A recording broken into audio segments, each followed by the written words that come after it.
കൊച്ചിയിൽ മുൻ വായുസൈനിക കൂട്ടായ്മയുടെ വാർഷിക പൊതുയോഗവും വായുസേനാ ദിന ആഘോഷവും നടന്നു. തൃപ്പൂണിത്തുറ ഏരൂരിൽ സംഘടിപ്പിച്ച പരിപാടി food safety and standards authority of India director Sanu Jacob ഉദ്ഘാടനം ചെയ്തു. 90കളിലും 80കളിലും എത്തി നിൽക്കുന്ന മുൻ വായുസേനാ സൈനികരെ ചടങ്ങിൽ ആദരിച്ചു. നിരവധി കലാപരിപാടികളും സംഘടിപ്പിച്ചു. അസോസിയേഷന്റെ ഭാഗമായി നിരവധി സന്നദ്ധ പ്രവർത്തനങ്ങളാണ് നടന്നുവരുന്നതെന്ന് എറണാകുളം മുൻ വായുസൈനിക കൂട്ടായ്മയുടെ president honorary flight Madhusudanan Pillai പറഞ്ഞു.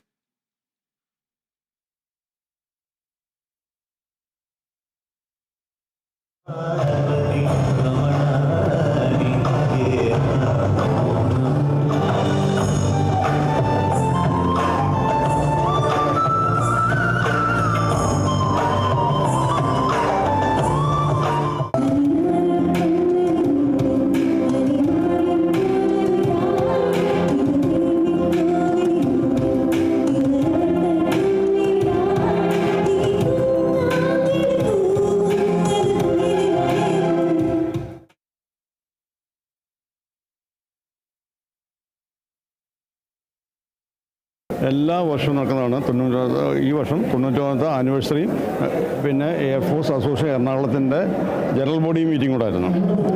അതിനു വേണ്ടിയിട്ടാണ് ഞങ്ങൾ വളരെ ഇതോടെ നമ്മുടെ എറണാകുളം ജില്ലയിലുള്ള എല്ലാ വിമുക്ത എയർഫോഴ്സിൻ്റെ റിട്ടയർഡ് എല്ലാവരും വന്നിരുന്നു. വന്ന് അവർക്കെല്ലാവരും കൂട്ടായ്മയും അവരെ ഇയറിൽ ഞങ്ങളുടെ എയർഫോഴ്സ് ഡേ സെലിബ്രേഷൻ കൂടെ വന്നാണ് അങ്ങനെ ഒരു പ്രോഗ്രാമായിട്ട് ഞങ്ങൾ കൂടിയത്.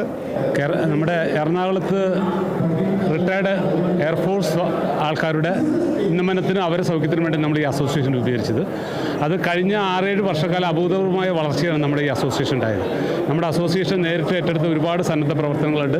അതുമൂലം നമ്മുടെ അസോസിയേഷനിലുള്ള അതായത് നമ്മുടെ റിട്ടയർഡ് എയർഫോഴ്സ് ആൾക്കാരും അതുകൂടാതെ അവരുടെ ഫാമിലീസിനെയും നമുക്ക് ഒരുപാട് ഹെൽപ്പ് ചെയ്യാൻ സാധിച്ചു. ഞങ്ങളുടെ ഓരോ പ്രവർത്തനങ്ങളും ഞങ്ങളുടെ ഓരോ മെമ്പേഴ്സിലേക്ക് ഇറങ്ങിച്ചെന്ന് അവരുടെ കുടുംബത്തിലേക്ക് അവരുടെ ഫാമിലിയിലേക്ക് ഇറങ്ങിച്ചെന്ന് അവരുടെ കാര്യങ്ങൾ അറ്റൻഡ് ചെയ്യാനാണ് ഞങ്ങളുടെ കടമ.